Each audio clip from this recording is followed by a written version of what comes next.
Sanction strategies include disciplinary measures and consequences for employee misconduct or poor performance. The use of sanction strategies for maintaining order and enforcing rules in the right scenario can be useful, but they can also have potential drawbacks. As such, let's look at the key advantages of sanction strategies for employees. Advantage 1. Maintaining a fair work environment, as sanction strategies help ensure that the workplace remains fair and orderly, allowing employees to work in an environment free from disruptive or inappropriate behavior. Advantage 2. Professional growth, as sanctions can serve as a learning opportunity, encouraging some employees to correct their behavior, improve their performance, and grow professionally. Advantage 3. Protection from misconduct, as employees benefit from knowing that their employer has mechanisms in place to address and rectify inappropriate behavior, which can create a safer and more respectful work environment. Advantage 4. Equal treatment when sanctions are consistently applied, as employees are more likely to feel that they are being treated fairly, regardless of their position or personal circumstances. Whereas the key advantages of sanction strategies for employers. Advantage 1. Employers benefit from maintaining order and discipline in the workplace, which promotes a productive and respectful work environment. Advantage 2. Consistency, as sanction strategies ensure that consequences are applied fairly to all employees, reducing favoritism and perceptions of unfairness. Advantage 3. Employee development, as sanctions can serve as a learning opportunity, encouraging personal and professional growth, and motivating employees to correct their behavior and improve their performance. Advantage 4. Compliance, as sanction strategies encourage employees to adhere to established rules, policies, and performance standards, fostering a culture of compliance. While sanctions may be necessary in some cases to correct undesirable behavior or performance, they can also have unintended negative consequences. As such, let's look at some key disadvantages of sanction strategies for employees.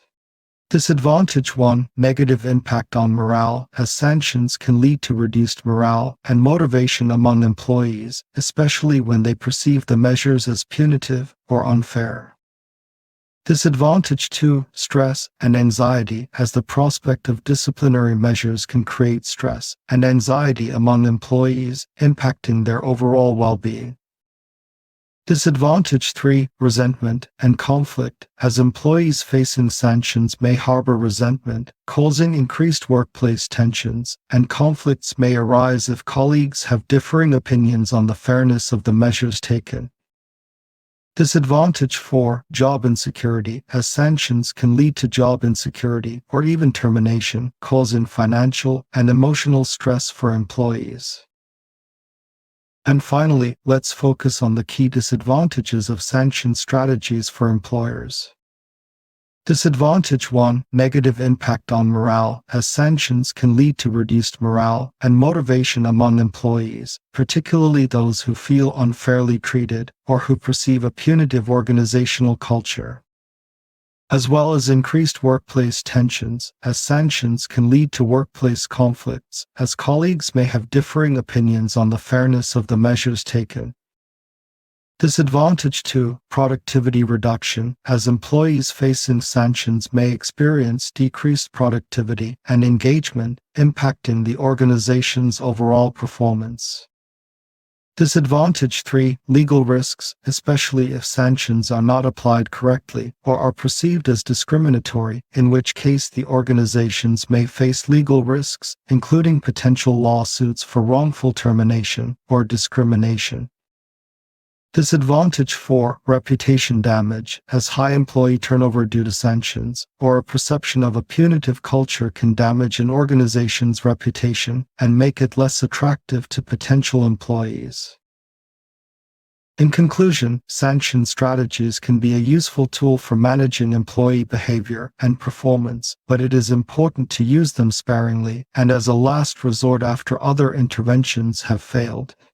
To maximize the benefits and minimize the disadvantages of sanction strategies, organizations should ensure that they are applied consistently, fairly, and in accordance with company policies and legal requirements.